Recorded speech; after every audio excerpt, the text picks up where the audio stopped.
தலைவர் விஜய் அவர்கள் சொல்லொண்ணாத துயரத்தில் இன்றைக்கு ஆழ்ந்திருக்கிறார். கரூரில் நடைபெற்ற தேர்தல் பரப்புரையின் போது ஏற்பட்ட குளறுபடியால் சுமார் 30க்கு மேற்பட்டவர்கள் இறந்திருக்கிறார்கள் என்கிற செய்தி தலைவர் அவர்களுடைய இதயத்தை சுக்குநூறாக உடைத்திருக்கிறது. தமிழக வெற்றிக் கழகத்தினுடைய பல்வேறு நிர்வாகிகளும் தங்களுடைய துயரத்தை இந்த ஒரு வேதனையான இந்த நேரத்தில் அந்த குடும்பத்தினுடைய உறுப்பினர்கள் இழந்து தவிக்கக்கூடிய இந்த நேரத்தில் தமிழக வெற்றிக் கழகம் இந்த மரணத்தில் அவர்களுக்கு துணை நிற்கும். தலைவர் அவர்கள் தமிழ்நாட்டு மக்களை நேசிக்கக்கூடியவர்.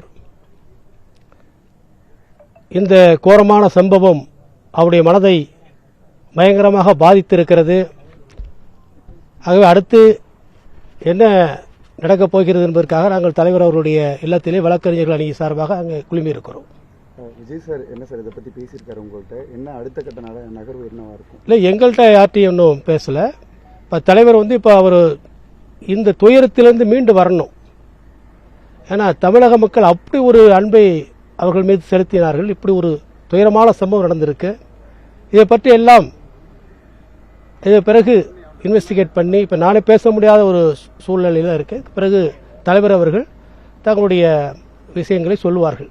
விஜய் அவர்கள் அங்கேயே இருந்து மக்களை போய் பார்த்துருக்கணும் அப்படிங்கிற ஒரு குற்றச்சாட்டு இருக்கு.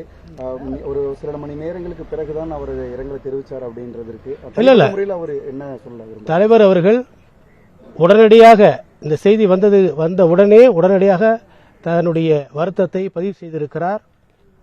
நிச்சயமாக பாதிக்கப்பட்டவர்கள் அவங்களுடைய குடும்பங்களுக்கு தமிழக வெற்றிக் கழகம் பின்னணி இருக்கும். தலைவர் அவர்களுக்கு என்றும் உறுதுணையாக இருப்பார்கள். முதலமைச்சர் இன்று இரவு இப்ப நைட்டு கிளம்பியிருக்காரு சார். முதலமைச்சர் இன்று இரவு போயிருக்காரு. விஜய் அவர்கள் நாளை புறப்பட்டு பார்ப்பதற்கு வாய்ப்பு இருக்கா? கரூர் போறதுக்கான வாய்ப்புகள் இருக்கா? தலைவர் அவர்கள் அடுத்தடுத்த முடிவுகளை எடுத்துக்கொள்வார். அதுக்கு நிச்சயமாக அடுத்தடுத்த முடிவுகள் நிச்சயம் வரும் சார். ஒவ்வொரு வார சனிக்கிழமையும் நம்ம பரப்புரை போறோம். இப்ப அடுத்த வாரத்துக்கான பரப்புரை என்ன சூழல் இருக்கு? அதை பற்றி என்ன அடுத்த நிகழ்வுகள் குறித்து எங்களுடைய பொதுச் செயலாளர் மற்ற துணை பொதுச் செயலாளர் நிர்வாகிகளோடு கலந்து ஆலோசித்து அடுத்த முடிவை தலைவர் அவர்கள் சொல்லுவார்கள். வழக்கு பதிவு பண்றதுக்கு வாய்ப்பு இருக்குன்னு சொல்றாங்க. இல்ல அதாவது இப்போ ஒரு சம்பவம் நடந்ததுன்னா எப்போதுமே எந்த சம்பவம் நடந்தாலும் ஒரு வழக்கு பதிவு செய்வாங்க. எடுத்தோடய 174 போடுவாங்க. அதுமாரி ஒரு வழக்கு பதிவு செய்வதற்கு வாய்ப்பு அது ஆட்டோமேட்டிக்கா வந்துடுறது தான்.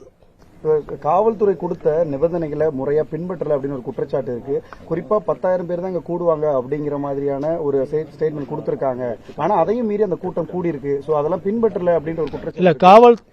காவல்துறை கொடுத்த நிபந்தனைகளை இதுவரை எல்லா கூட்டங்களிலும் தமிழக வெற்றிக் கழகம் அதை பின்பற்றி இருக்கிறது. அதுபடி நடைபெற்றிருக்கிறது. அதுதான் உண்மை. ஏற்கனவே திருவாரூர்லயும் சரி, நாகப்பட்டினத்திலும் சரி, திருச்சியிலும் சரி, எல்லா இடத்திலுமே காவல்துறை கொடுத்த ஒரு நிபந்தனைகளை கூட மீறவில்லை. அந்த கூட்டமே அந்த 10,000 பேர் தான் நாங்க கூடுவோம் அப்படின்ற ஒரு ஸ்டேட்மெண்ட் கொடுத்திருக்காங்க எஸ்பி அலுவலகத்தில். அதுக்கும் அதிகப்படியான கூட்டங்கள் அங்க கூடி இருக்கு அப்படிங்கிற மாதிரியான சொல்றாங்க. அதே மக்கள் அந்த காலையிலிருந்தே கூட்டம் கூடி இருக்கு. குறிப்பிட்ட நேரத்தில் விஜய் அவர்கள் அங்க சென்று பரப்புரை மேற்கொள்ளல அப்படிங்கிறது ஒண்ணு இருக்கு. ரொம்ப நேரம் தொண்டர்களை காத்திருக்க வச்சிருக்காங்க அப்படிங்கிற ஒரு குற்றச்சாட்டு இருக்காது. மக்கள் சரியா முறையில் சந்திச்சு தான் வந்திருக்காரு. மீண்டும் தலைவர் அவர்களுடைய கட்சியினுடைய அடுத்த நிர்வாகிகளை பேசி நாங்கள் உங்களை சந்திக்கிறோம். நன்றி.